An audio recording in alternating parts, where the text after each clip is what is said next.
Okay. See, actually, the today's topic which we are going to discuss, it's very important. Okay. So today we will be starting with the equivalence relation. Okay. So far I have introduced with different properties of the relations, right? Like reflexive, symmetric, antisymmetric, transitive, and then equivalence relation and partial order. Okay. So now we will be discussing in detail about the equivalence relation.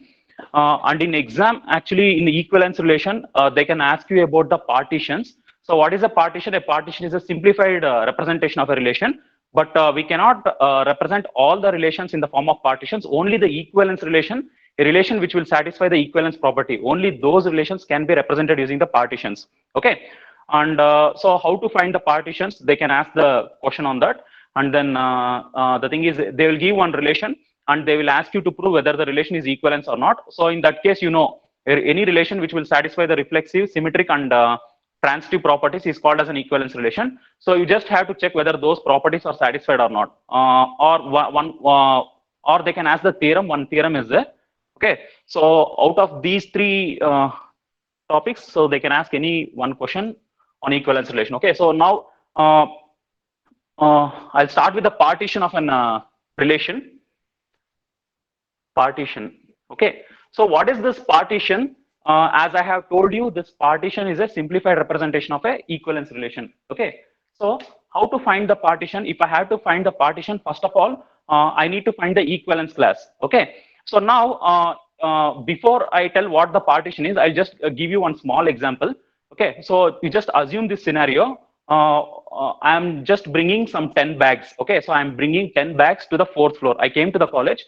So I need to bring 10 bags to the 4th floor. Just a minute, I'll just start.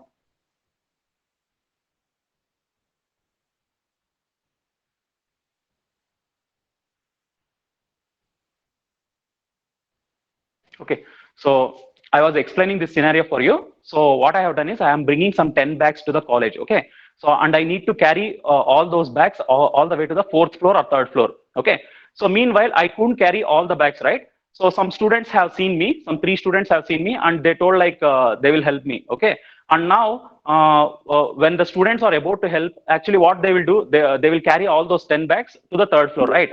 But when they are carrying, I had to make sure few things. So I will tell 2 things for them. So you 3 students, okay, let me name them as A, B, C. So student A, student B, student C, they are about to carry 10 bags. Okay, so I'll just tell two things for them. So when you carry the bags at the 3rd floor, actually I will be there. And when I'm receiving the bags, I'll whatever the bags that student A is carrying, student B is carrying, student C is carrying. If I perform the union of that, or if I add everything, I have to get 10 bags, right? So when I perform the union of that, I have to get all the 10 bags. And the second thing is, if the student A is willing to carry 1, 2, 3, first bag, second bag, third bag, student B, you should not have a thought of carrying the same bag, right? So the third bag, whatever the student 1 is carrying, so you should also not think like same bag should be carried. He has to take a different bag. In other words, what I'm trying to tell is, so when I take the intersection, okay, so when I take the intersection of student A bags, student A what he is thinking to carry, student B what he is thinking to carry, and student C what he is thinking to carry, the intersection should be null. Means all the 3 students should not think about carrying the same bag. It is not possible, right? See, in summary, what I'm trying to tell is, when all the bags are carried, when I perform the union, I have to get all the 10 bags, and the intersection, no student should think about carrying the same bag. Okay, I don't know whether this example is good or not, but I just want to understand this concept first. Okay, so whenever I tell about a partition, this partition will contain the set of elements in such a way that, say for example, it contains the elements subsets A1, A2, A3, such that this A1, A2, A3 are the subsets. Okay, so this partition will contain the subsets such that when I perform the union of all these subsets, okay, so when I perform the union of all these subsets, I have to get the original set. I repeat, when I perform the union of all the subsets, I should get all the elements that is present in the main set. That is the first condition. And the second condition is the intersection. No 2 subsets should have any common element. Okay, so all the intersection of all the subsets should be null. Okay, so I know, okay, you have not understood this completely, But what is the use of that? What is that exactly? You will understand when I solve the problem. Okay, so now you just have to think in this way. So if A1, A2, A3, and so on till AK, if these are the subsets of the set A, when I perform the union of that, I have to get the original set, and when I perform the intersection, you should get null. If that condition is satisfied, the set of all these subsets is called as partition. Okay, and how to find the partition? For that, actually, you can use the equivalence class, or I will just give you one simple example. Okay, like set A is the one which contains the elements 1, 2, 3. Okay, so now based on this, now I will try to find some partitions. Okay, so now I will try to give few examples for the partitions. The first partition, what I will tell is 1 and then 2, 3. So now, students, I'm just asking you, based on the scenario, whatever I have told you, is it a valid partition? Put in the comment section. Just answer me, is it a valid partition? The set A contains the elements 1, 2, 3. I have taken a partition which contains two subsets. One is the 1 and the another subset contains 2 and 3. Is it valid? Yes, exactly, it is valid. Why? Because the two conditions are satisfied, right? What is the first condition I have told?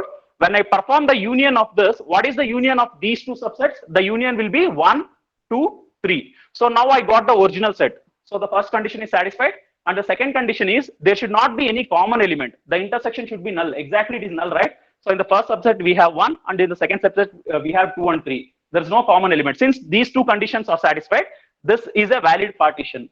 So similarly, I'll give one more partition. Let me consider this as partition 1. So I'll give one more partition, say for example, partition 2, which contains 1, subset 2, and then 3. So now, students, is it a valid partition? Is P2 a valid partition?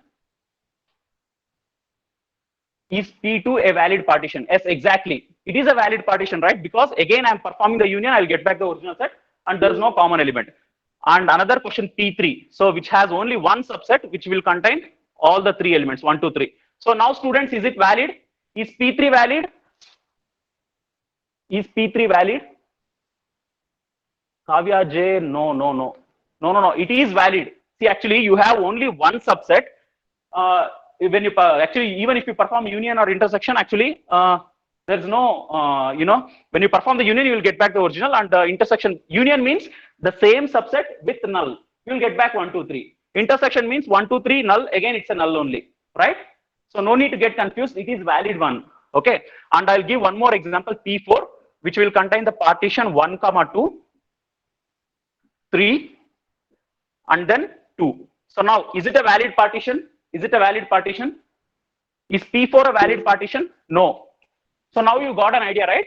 So now you have understood what a partition is. Okay. So now you don't know what is the exact use of the partition, where it is used. Those things still you don't know. But you know that how to find the partitions. See, actually, this is one way of finding the partition. Since we had very less number of elements, like we had only 1, 2, 3, and in the the example which we have taken, only it has 3 elements. So finding the partition easily you can do. What if you have some 100 elements, 200 elements, 1 lakh elements? So in that case, finding the partition won't be easy, right? So in that case, you need some other technique to find the partition. So one technique is finding the equivalence class. So once you find the equivalence classes of all the elements, later you can perform the union of that. Okay. So now, what is this equivalence class? So first I will give you the definition. See, actually, we need to understand this properly because there is one theorem on this. It's very important. So you will understand the theorem only if you understand the concepts easily. The problems, yes, you can solve. But theorem, if you have to solve, you have to understand the concept in depth. Okay. So now I'll just give you the generalized definition of the equivalence class. In general, as I have told you, equivalence class will be found for each and every element of the set. Okay. So now let A is a set, fine, and R is a relation which is defined on the set A. Now, let me assume that A, X, these are the elements that belong to the set A. Still, it will contain more elements. So I have assumed 2 elements like A and X, which belong to the set A. Now, equivalence class of A, what does it contain? Usually, the equivalence class of A, it is represented by element which has to be kept within the square bracket, or one more representation is A. On the top of that, you have to draw one line. So these two are same. So it will represent the equivalence class of an element. So which contains the elements X. Okay. So it will contain the elements X such that it has to satisfy one condition. What is that condition? It's very simple. That particular element, whichever I have considered, it must be related to the element for which I am finding the equivalence class. Okay, I'll repeat. Equivalence class of A will contain the element X such that that particular element X must be related to A. Fine. So based on this, so let me give one example. So let A contains the elements X, Y, Z, right?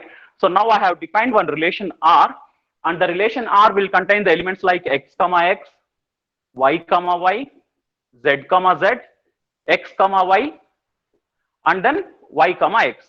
Okay. So based on the simple example, whatever I have taken, and I know the definition, right? So now I need to find the equivalence class of the equivalence class, and you know that the equivalence class we will find for each and every element of the set for which the relation is defined. So here the elements are X, Y, and then Z. Okay, and now you know the definition of the equivalence class. So X equivalence class of X will contain all the elements that are related to X. So now how can I know which are all the elements that are related to X? Easily I can get to know when I see the ordered pairs, right? So here, if you see the first ordered pair, the element X is related to X itself. So I will include X. What else? This is Y, this is Z. And here in the fourth ordered pair, X is related to Y, right? So I can include Y. That's all. So that is about the equivalence class of X. So similarly, coming to the Y, equivalence class of Y. So which are all the elements that are related to Y? For Y, Y is related. So I will include Y. And then again for the Y, X is related. I will include even X. How about Z? Which are all the elements that are related to Z? For Z, only Z is related. And there is no other element that is related to Z. So this is how you find the equivalence class. Okay. So now students, have you understood clearly how to find the equivalence class? Is it clear how to find the equivalence class? Okay. So now, once you understand finding the equivalence class correctly, finding the partition is very simple. So, okay. So this partition is union of equivalence classes, right? So now if I had to find the partition for this relation, it's very simple. First of all, I have to find the equivalence classes. Now I have to perform the union of this. And you have to be very careful here. What I told is partition is a union of equivalence classes, and when you are finding this union, so you need to include all the ordered pairs, right? When you are including that, the repetition should not be allowed. What I'm trying to tell is when you have XY and when you have YX, actually both are same. Okay, so you should not write it twice. So in this context, so the partition will be equal to X comma Y. This is the first subset, and Y comma X. I told you Y comma X, X comma Y both are same, and the second one is Z. Okay, so now this is the partition. So finally, the summary is, what is a partition?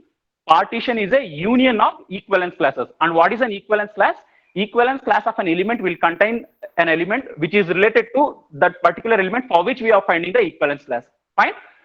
So now in exam, if we have to find the partition, first of all, we have to find the equivalence class. If we have to find the equivalence class, first of all, we have to find the relation, right? So once we have the relation, next we can find the equivalence class. After that, we can find the partition. Okay. So now you might be having a doubt. Okay, fine. So we will be finding the partition for the equivalence relation. That is fine. But what is the use of that? The use of that, actually, with this example, I cannot conclude that 100%. But you can observe, actually, So this relation, as you already know, relation is actually, I told you, right? So the relation can be represented in many ways. Either you can represent the relation in the form of ordered pairs, digraph, arrow diagram, Hasse diagram. Like this, we have different representations for the relation, even the matrix, right? But this partition is also one of the representation of the relation, right? So using which at any point of time I can get back the ordered pairs. Why?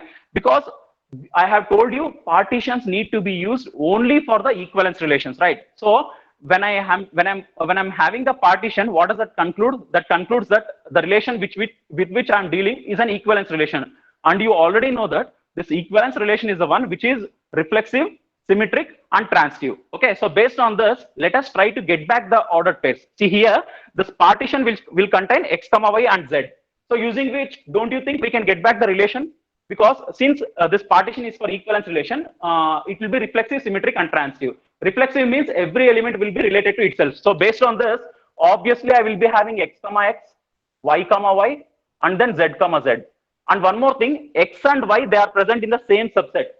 right? So based on this, I can write x comma y, and since this is a symmetric relation, if I have x comma I, I should be having y comma x.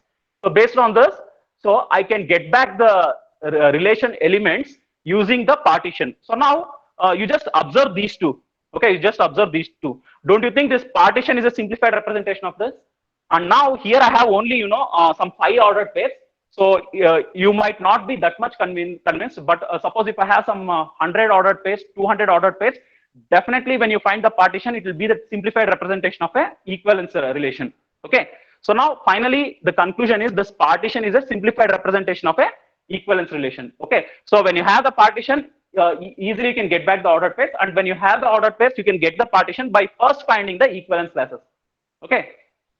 So before we go to the problems, students, is it clear now? What is the application of this partition? What is an equivalence class? Is everything clear? Shall we go to the problems now? Okay. So now let us start with the problems.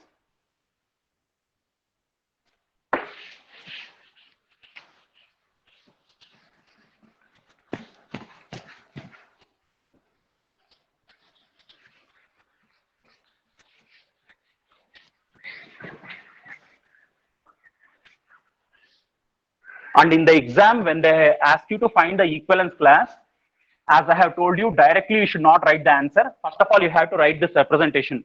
For this representation, you will be having 1 mark. Okay. So before you find the equivalence class, this general definition has to be written. And in some of the question papers, they will ask even the definition of a partition. What is a partition? So now, what is a partition? You can give any definition, but the example is important. So a partition is an union of equivalence classes, or you can write the definition in some other way, like let A1, A2, A3. Okay, let A1, A2, A3, and so on till AK. If these are the subsets of the main set A, right? So P is a partition which contains the subsets A1, A2, A3, and so on to AK, such that it has to satisfy 2 conditions. What are the 2 conditions? Condition number 1, when I perform the union of all the subsets, I have to get back the original set. And the second one is when I perform the intersection of all the subsets, I have to get the null. Okay. So in this way also you can write the definition. Okay. So whatever the definition you write, I told you, right, in DMS, if you have to get the full marks, always you have to give one example. Without the example, you won't get full marks. Fine. And if the question is continuous, like for example, what is a partition of a set, and he will ask you to find the partition of a set. Okay, so he will only give what is a set and what is the relation, and if he asks you to give the partition, in those kind of questions, you need not to write any example, because the problem you will be solving. But only if he asks the definition, so then you have to give the example. Fine. Okay, so let us take first question. So this is one of the exam problems. So he has asked to define the partition of a set and then determine the partition induced by the relation R, which is defined on the set A, such that, so he has defined the relation which contains 1, 1, 2, 2, 3, 3. And students, you have to be careful. Always this partition concepts will come in equivalence relation. It is not for all kinds of relations. Okay, 3, 4. So this relation is defined on set A, and set A will contain the elements 1, 2, 3, 4. Right? So now he is asking you to determine the partition. Okay. So now, in order to find the partition, as you already know, actually some students, what they will be thinking, no. So in the beginning, when I have told the definition of the partition, so now easily they can find the partition, right? Suppose if I write like 1, 2, 3, 4, I will get back the partition, right? So this is a valid partition, but I need to find the partition for this relation. Okay, whenever I write the elements back, I should be able to get back this original ordered pairs in the relation. Okay, so in such a way, I need to find the partition. If you have to do that, so directly you cannot write any partition. What you need to do is, first of all, you have to find the equivalence class, right? So now, as you already know, equivalence class will be found for each and every element of the set for which the relation is defined. So in the set, we have 1, 2, 3, and then 4, right? So as we already know how to find the equivalence class, so equivalence class of an element will have the element A such that A should be related to X. So that is the general definition of the equivalence class, right? So based on this, what is the equivalence class of 1? So which are all the elements that are related to 1? Every element will be related to itself. Since it is a reflexive relation, every equivalence class will have its own element. Correct, right? Because it is reflexive, right? Obviously, every equivalence class should have its own element. Followed by, is there any other element that is related to 1? Yes, 2 is related. So I can write 2. And then is there any other element? No, only 1 and 2. What about 2? So 2 is related to itself, and also 2 is related to 1. Coming to 3, 3 is related to itself, and also even 4 is related to 3. And same goes even with the 4. 4 is related to itself.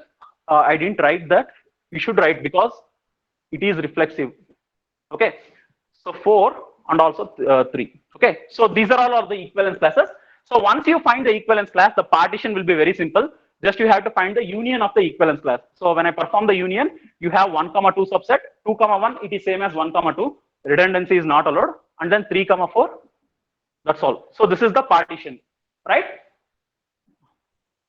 Okay. So now,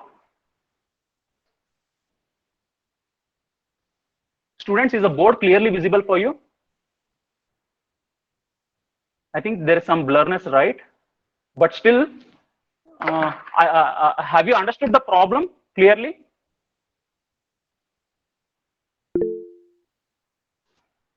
Okay, fine.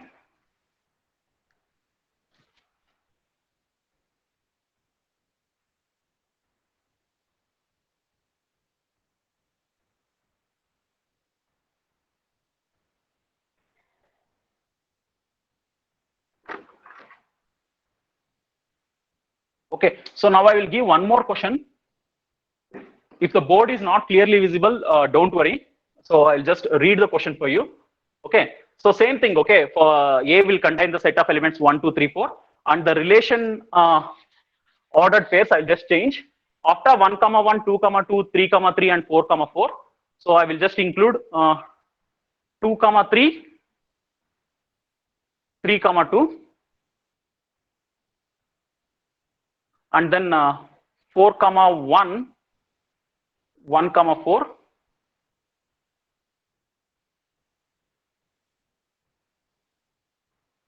2 3 3 2 4 1 1 4. Okay, so these are the ordered pairs. So for which you need to find the partition and equivalence class. So if the board is not clearly visible, I'll just read out the ordered pairs again: 1 comma 1, 2 comma 2, 3 comma 3, 4 comma 4. So after that, 2 comma 3, 3 comma 2, 4 comma 1, 1 comma 4. Right? So now try to find the partition for this. Find the partition and then post the answer in the comment section.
Okay, is the board clearly visible now, students?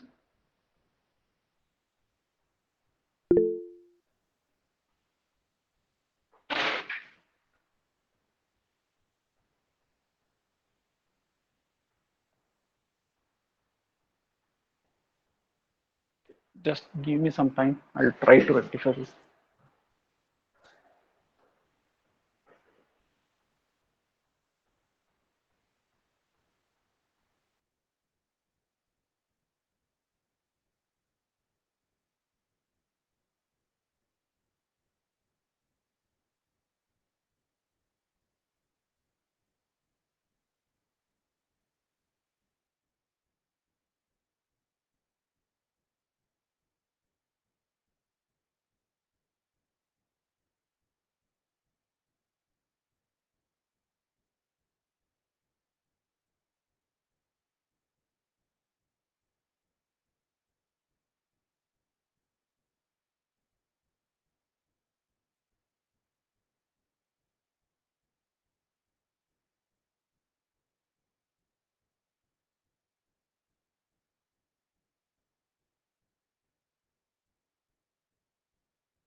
Right? So as I have told you, in some of the question papers, they will only give you the partition and they will ask you to write the relation. Okay. So this is one of the exam problem. Let set A contains the elements A, B, C, D, and E. Okay. And determine the relation R. Determine the relation R. Determine the relation R induced by the partition P. Induced by the partition P, which contains the subsets A, B, C, D, comma E. So now in this question, he only has given the set and he has given the partition. So now he is asking you to find the relation. Okay. So I think you can solve this. Students, just make an attempt and tell me which are all the ordered pairs you will get. I think easily you can solve this problem. So if they ask this kind of questions, usually they'll ask for 3 to 4 marks.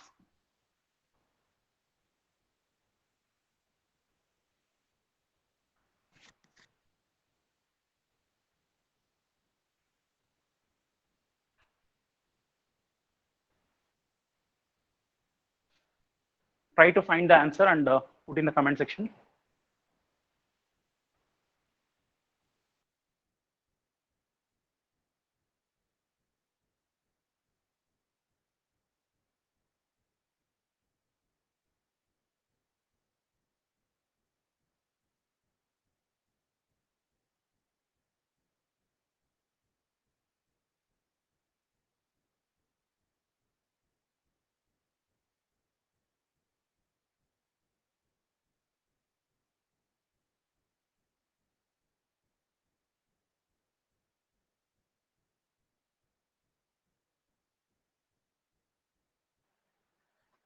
I only have given the partitions for you, the subsets. So now I'm asking you to find the relation.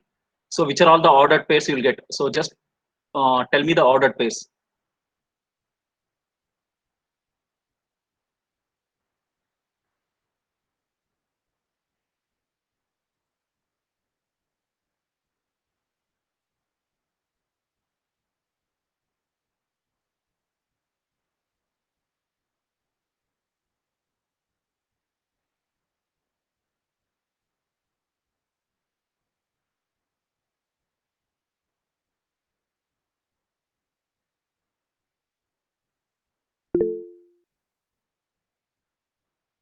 Yes, the last subset is D comma E.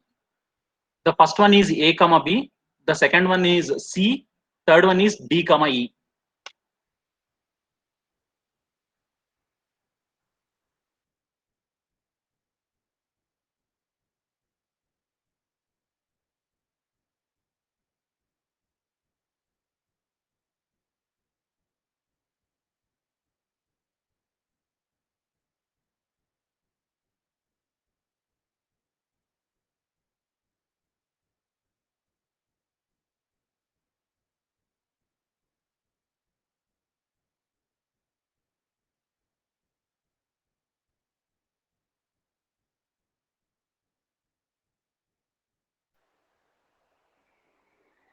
Okay, I think you are solving.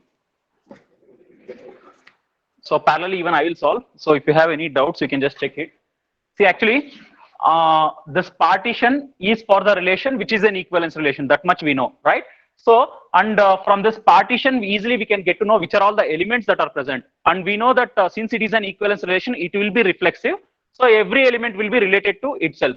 So with this context, first I can at least write the ordered pairs for which the elements are related to itself, right? Like A comma A, B comma B, C comma C, D comma D, E comma E. And now, when you observe, the thing is within a subset, okay, within a subset, A and B are grouped together. So obviously, A is related to B, okay, because we will write those elements in a single subset which are related to that, right? So based on that, I will write A comma B. And since it is an equivalence relation, it will be also symmetric. What is a symmetric relation? If A is related to B, even B will be related to A. So based on this, I can write even B comma A, right? And here we have a single element C. So we cannot write any ordered pair for that other than C comma C. So how about this one D comma E? So based on that, I can write D comma E and also E comma D, right? See, actually, luckily for all the partitions, we have only symmetric. If we had transitive, we need to think about even that, okay? So now, I think most of you have solved this. Okay, very good. So now, I will give you one more question. So let me see how many of you will solve this. If the board is not clearly visible for you, I will just read the question. So the partition will have the order, will have the subsets A comma B and then C comma D comma E. Okay. So students, before you solve this, you have to remember if it is an equivalence relation, it is not only reflexive symmetric, it is also transitive. Okay. So based on this, so please try to solve this. So if the board is not clearly visible for you, I will read it again. It contains only two subsets. The first one is A comma B and the second one is C, D, E. Okay. All the three elements I have grouped in a single subset. So I'll give you 2 minutes time. Please analyze and solve it carefully. Before you solve, keep in mind it is transitive too.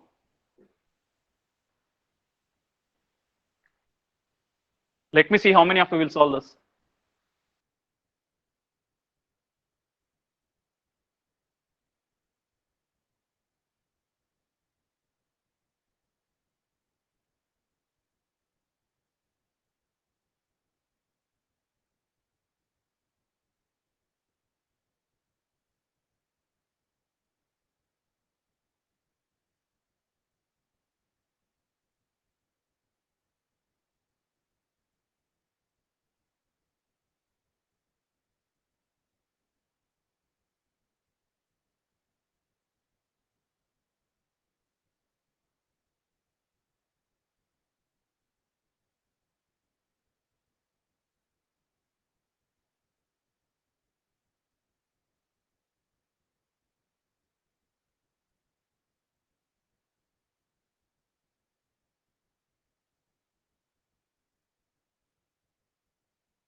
Okay, Kavya J, you have written a other than reflexive A B B A. That is fine.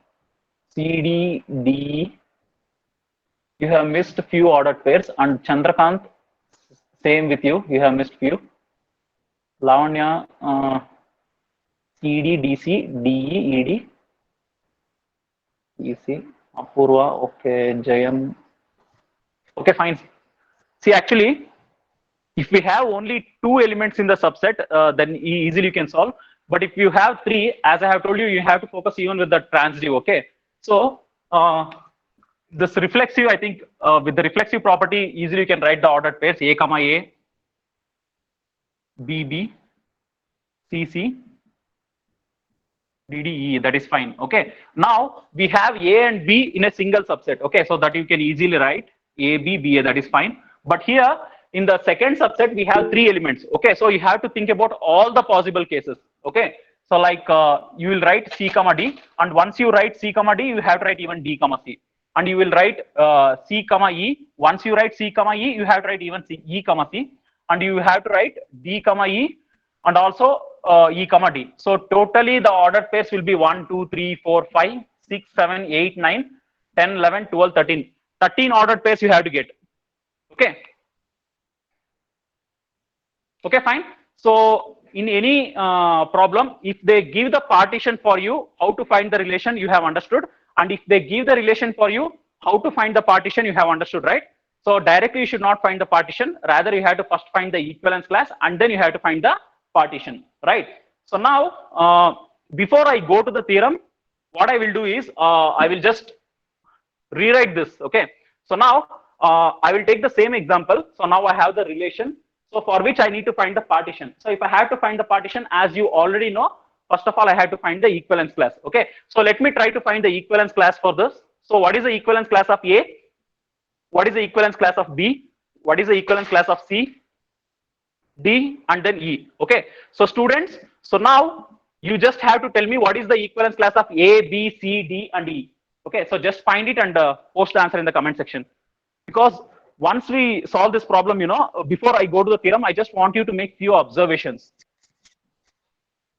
So now I'm asking you to find the equivalence class of A, B, C, D, and E. Please solve it correctly, because if I have to explain the theorem, first you have to understand this concept clearly, equivalence class.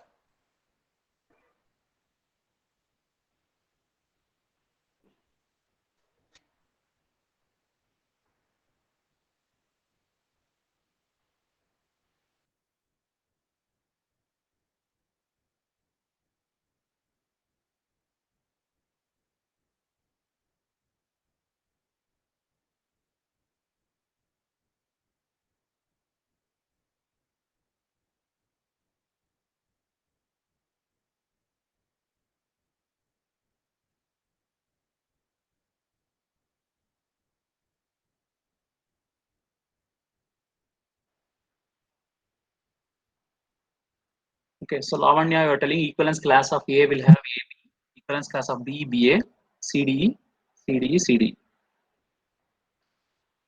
Okay, so very good. So now we have understood the concept.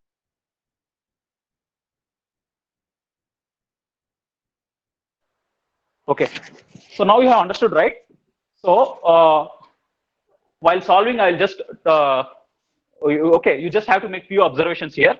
So when I'm finding the equivalence class of A, what does equivalence class of A will contain? Equivalence class of A will contain A and then okay, B. Okay, what about equivalence class of B? Equivalence class of B will contain again A and B, right? So equivalence class of C will contain C, D, E. Equivalence class of D will contain again C, D, E.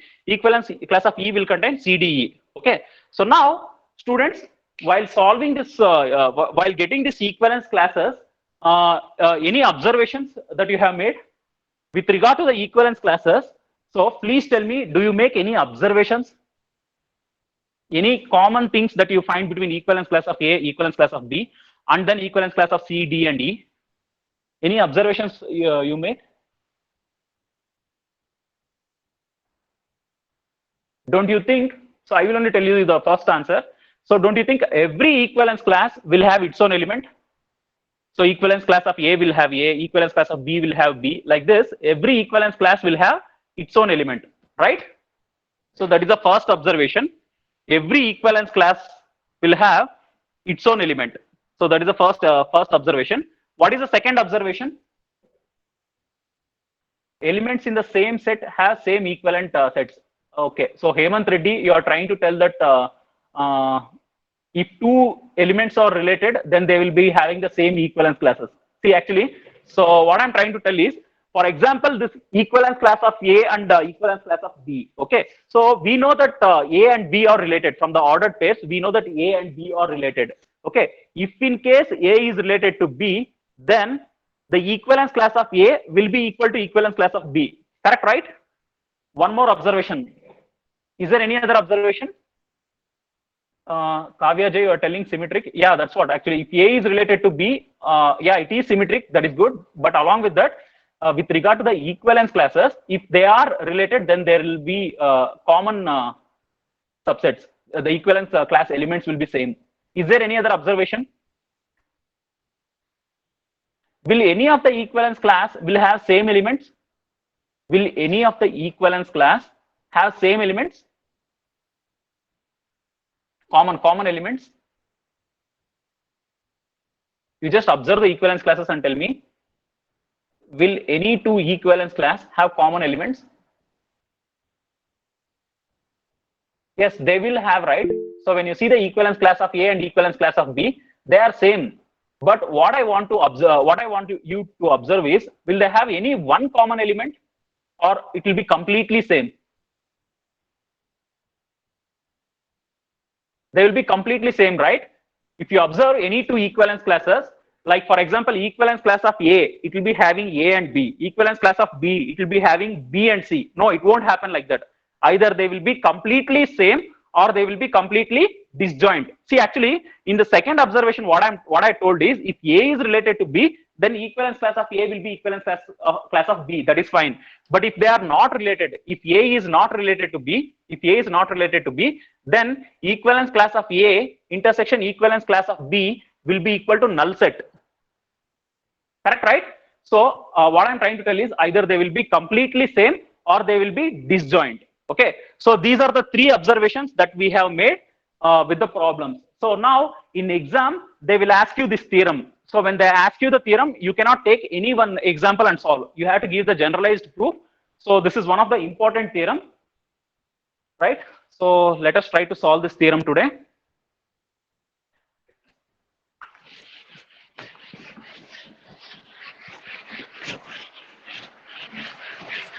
So first of all, you have understood the question, right? So the question you have understood from the problems that we have solved, you have understood the question. So theorem he will ask like this. So this is one of the important theorem. Let R be the relation defined on set A. Let R be the equivalence relation. Let R be the equivalence relation defined on set A. Defined on set A. Then and A comma B belong to R, and A comma B belong to R. Now show that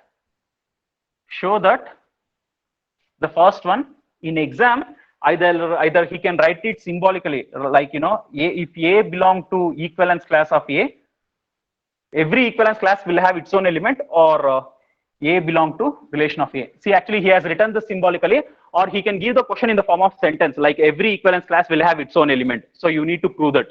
Okay, so both are same, both have the same meaning. And the second observation is, if A is related to B, then equivalence class of A is equal to equivalence class of B. This is the second one.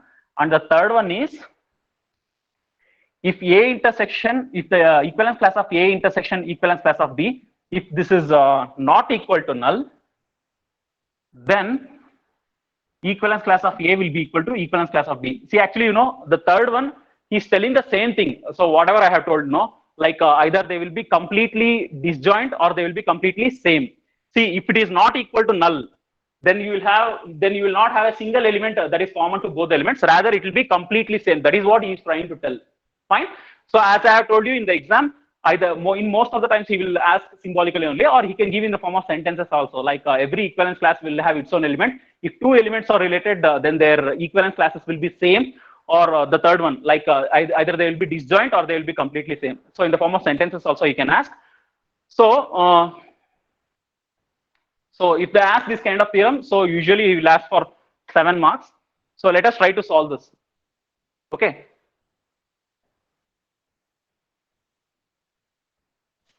Okay, is the board clearly visible for you students?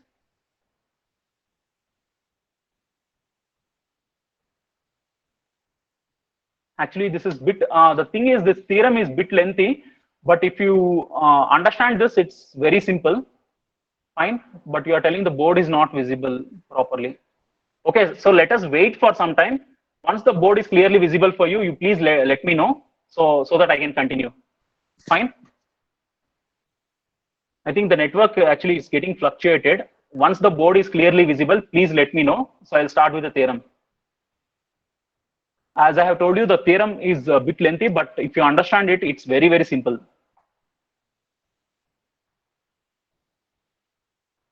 And it is one of the important theorem.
Okay, students, I'll do one thing. So even if it's not visible for you clearly, no need to worry. I'll just read it and solve, okay? So that you can understand. So the first one that we need to prove is every equivalence class will have its own element, okay? So now let us start proving the first one. See, actually, before we prove, you have to first take what are the conditions, what are the things that he has given. So he has told that he has given that R is an equivalence relation, right?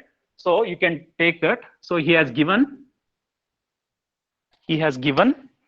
R is an equivalence relation. So based on that, so he has given R is equivalence relation. And since R is an equivalence relation, we know that R is reflexive. R is reflexive, right? So now, since R is reflexive, what is the definition of a reflexive relation? For every element A that belong to the set A, for every element A that belong to the set A is related to itself, right? That is what is the definition of reflexive relation, right? So now, since A is related to itself, okay, so we know the general definition of equivalence class, right? We know that, again,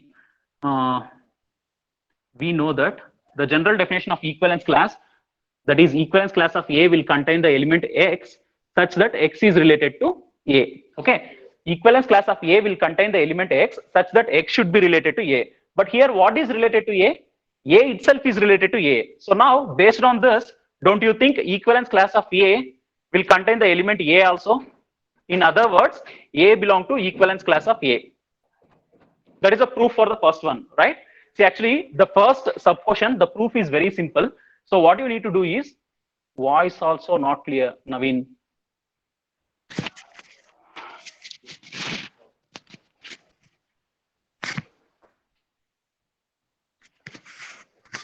Okay, Naveen. Is it clearly audible now? Naveen, is it audible now?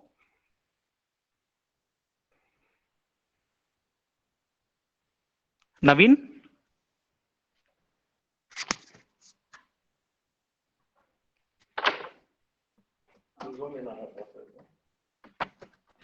Am I audible? Okay. See, actually, the first subquotient, it's very simple. So you need to prove every equivalence class will have its own element. So based on this, so whatever the things that he has given, right? So he has given that R is an equivalence relation. Since R is an equivalence relation, we know that R will be reflexive also, right? And the general definition of reflexive relation, I have already told you. For every element A that belong to the set A for which the relation is defined, so A is related to itself, right? So now we already know the definition of equivalence class also. So what is the equivalence class of A? Equivalence class of A will contain the element X such that X is related to A, right? So now based on this, if X is related to A, I can write equivalence class of A will contain X. But here we know that A is related to A. So based on this, equivalence class of A will contain A itself. So the meaning of that is A belong to the equivalence class of A. So that is what is the proof for the first subquotient. So is it clear? Is the first subpart is clear for you? Can I go for the second one? Okay. So now the second one tells that the second subquotient is, if in case A is related to B, then equivalence class of A will be equal to equivalence class of B. See, actually students, before I tell the proof for this, here actually there are two subparts, right? If A is related to B, then equivalence class of A is equal to equivalence class of B. Okay. So whenever I have to prove this kind of theorems, you know, like I will just give you one example. If tomorrow rain comes, then the college won't be there. Okay. So this is my statement. If you have to prove this statement, first of all, you have to assume tomorrow rain comes, right? So without that, if you try to prove tomorrow the college is holiday, so the statement, whatever I have made, you are not proving that one exactly, right? So here we have two things. If A is related to B, then equivalence class of A is equal to equivalence class of B. In order to prove this, first of all, you have to assume one. Either you have to assume equivalence class of A is equal to equivalence class of B, then you have to prove A is related to B, or you have to assume A related to B, then you have to prove equivalence class of A is equal to equivalence class of B. Okay, so you can pick any one. Okay, so based on this, so what I will do is, let me assume, I will assume A is related to B, right? So this is my assumption. Using this assumption, now I will try to prove that equivalence class of A is equal to equivalence class of B. And students, actually from the beginning class, I'm telling you, in order to prove LHS is equal to RHS, the technique that I use is antisymmetric technique. I told you, right? So I will consider some element belonging to the LHS, and I will prove that the same element also belongs to the RHS, right? From that, I can conclude that LHS is a subset of RHS, and I will do the same thing even in the reverse way. That is, RHS is a subset of LHS, and I will conclude that both are same. I will use the same technique. Fine.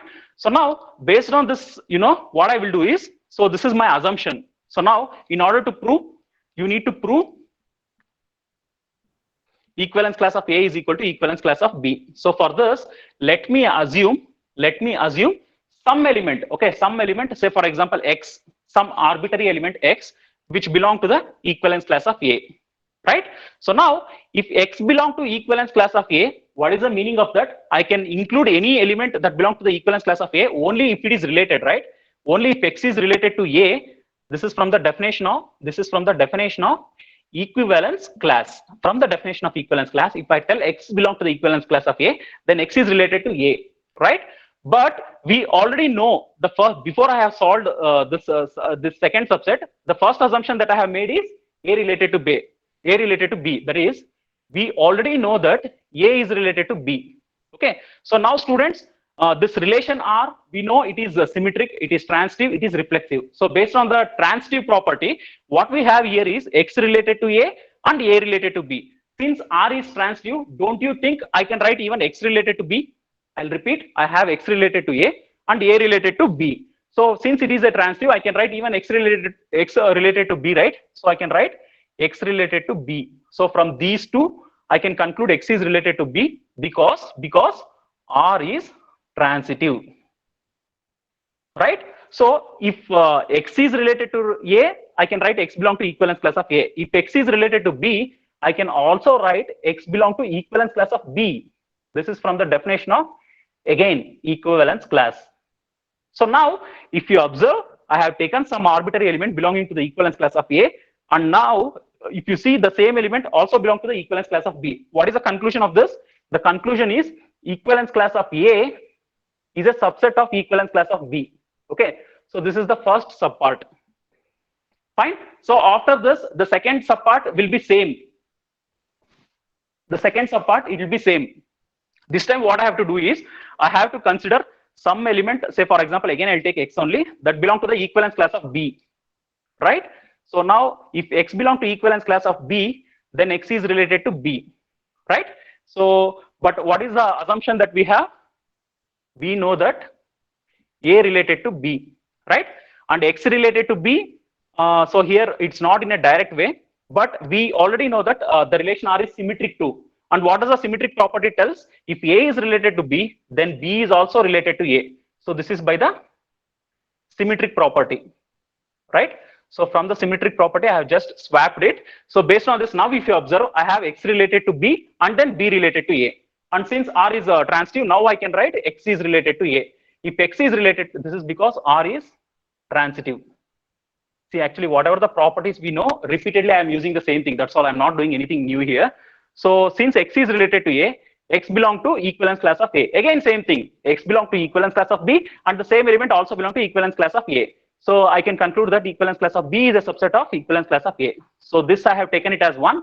This I have taken it as 2. So from 1 and 2, and from the rule of anti-symmetry,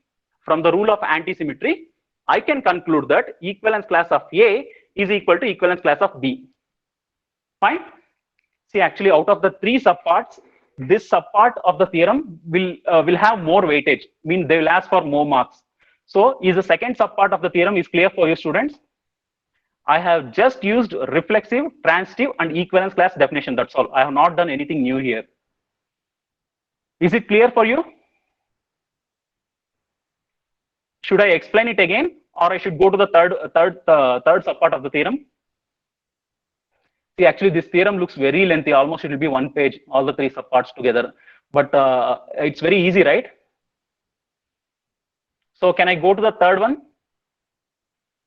So Aryan, okay, fine.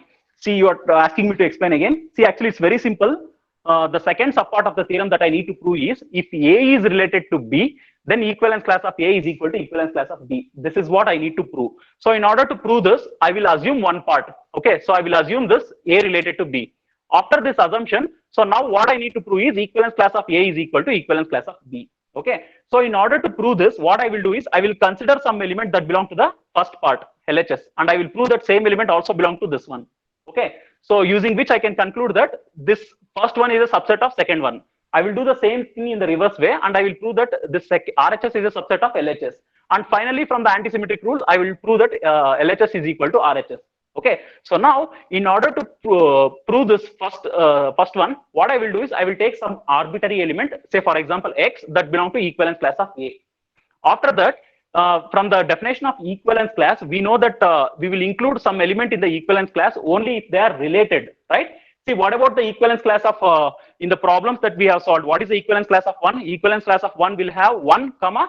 Say, for example, if I had the ordered pair 1 comma 2, I will include 2. Why I have taken 2 here? Because 2 is related to 1. The elements that are related to that, those elements have to be considered in the equivalence class, right? So based on this rule, if I tell X belong to equivalence class of A, then X must be related to A.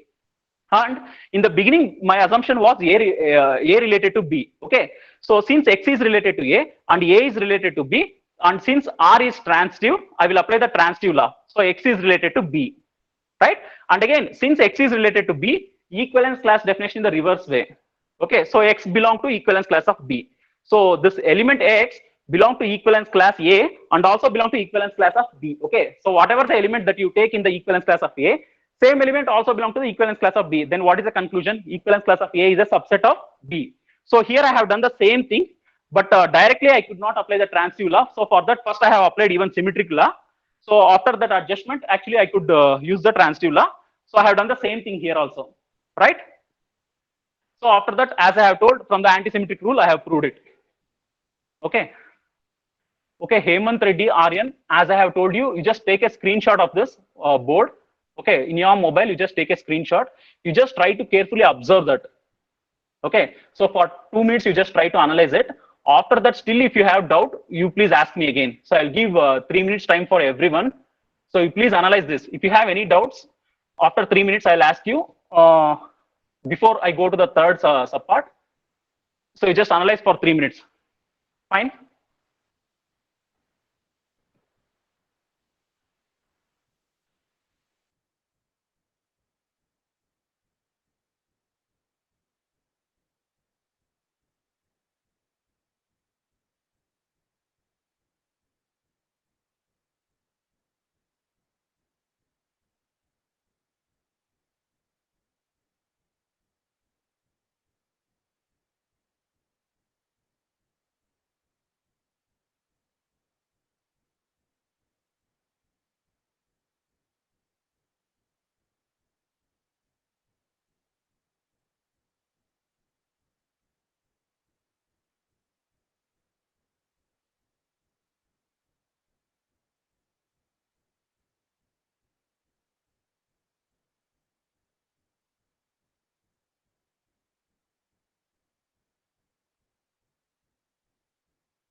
Okay. Students, can I go to the third subpart?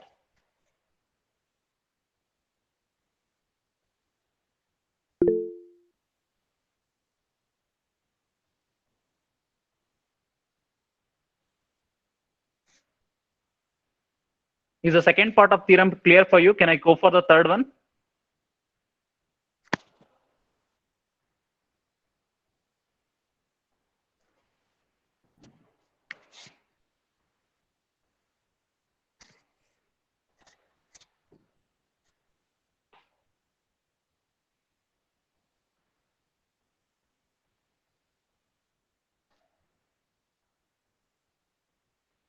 Okay.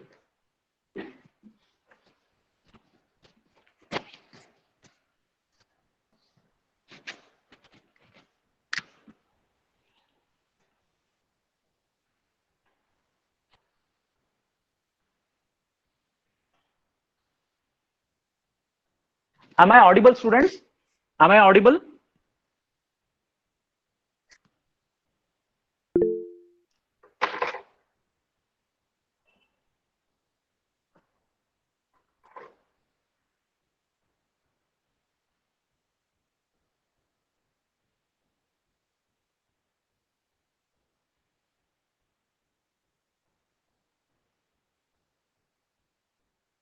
Okay. See, actually, the last one tells that either they will be completely disjoint or they will be completely same, right?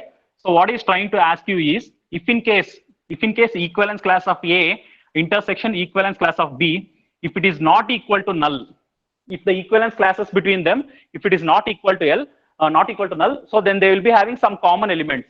Like actually, then they will be having all the elements common. That is, then equivalence class of A will be equal to equivalence class of B. That is what he's trying to ask. Okay. So now, in order to prove this, what I will do is, it's very simple. So I will just consider some element like say for example X that belong to this equivalence class of A intersection equivalence class of B. And students, I think you already know what is the meaning of intersection. If I have intersection, I have to use the word and, means they are mutually exclusive events. Okay, so both should happen. So based on this, I will just try to elaborate this based on the definition of intersection. So this can be written as X belong to equivalence class of A and X belong to equivalence class of B, right? So this is from the definition of intersection, right? So now we already know the equivalence class definition, right? If X belong to equivalence class of A, the meaning is X must be related to A. Then only I can write that element belong to the equivalence class of A. And same goes even with this. So if X belong to equivalence class of B, then X is related to B, right? So this is by the definition. This is by the definition of equivalence class, right? So after this, uh, here I have X related to A and X related to B. Okay, so directly I cannot apply transitive law here. So first I will just try to swap this. If X is related to A, then A is related to X. Why? Because we know that R is in the beginning of the theorem only. I have told you, since he has given R is equivalence relation, it will be reflexive, symmetric, and transitive. So based on this, I have written A related to X, and this part I will write as it is, X related to B. So this I have done because R is symmetric. See, every step, how you got the third step, you have to write the rule that you have applied. Okay, in the theorem, it's very important. And now we can directly apply the transitive law here because A is related to X and X is related to B. So you can write A related to B. So this is because R is transitive. Okay. And now, students, actually, what is the second part of the theorem that we have proved? Already we have proved that if in case A is related to B, then equivalence class of A will be equal to equivalence class of B. This is the second part of the theorem which we have already proved, right? So now I got a conclusion that A is related to B. So from the second part, subpart of the theorem which we have already proved, if A is related to B, then equivalence class of A will be equal to equivalence class of B, and that is what is the required solution, right? See, actually the third sub theorem, it is also related to the second one. Okay, Yusuf Khan, you are telling board is not visible. Okay, fine, don't worry. So I'll just read this theorem again. So here we need to prove that if equivalence class of A intersection equivalence class of B is not equal to null, then equivalence class of A and B are same. Okay, based on this context, I have assumed some element, some arbitrary element X belonging to the equivalence class of A intersection equivalence class of B, and then using the intersection definition, I have just elaborated it. So this belong to equivalence class of A and X belong to equivalence class of B. Okay, and X will belong to equivalence class of A only if it is related, right? So based on that, I have taken X related to A and X related to B. And then I have applied the symmetric and transitive laws, and I got A related to B. And in the second subpart of the theorem, actually we have so based on that, so now I got the proof for the third sub-theorem. One thing I can tell you, don't worry. Okay, so this theorem, all the problems that we have discussed, so I will just send the material. Okay, so after a few days, I'll just maybe this week only. Okay, I'll send the notes for you. So you can just analyze, and if you have any queries with any of the problems or theorems, no need to worry. You can just put in the WhatsApp. Okay, so I'll just explain that again. WhatsApp in the sense, don't put in the group.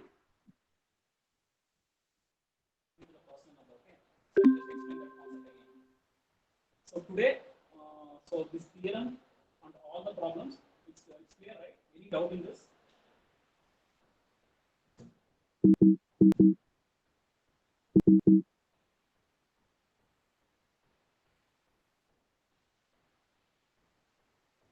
Okay.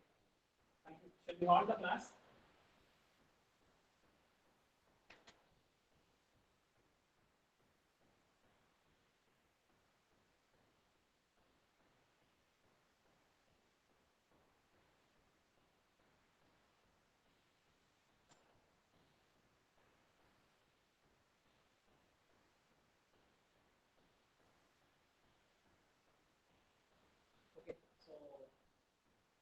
log out now, or if you have any doubts, you can just switch on the microphone and you can ask.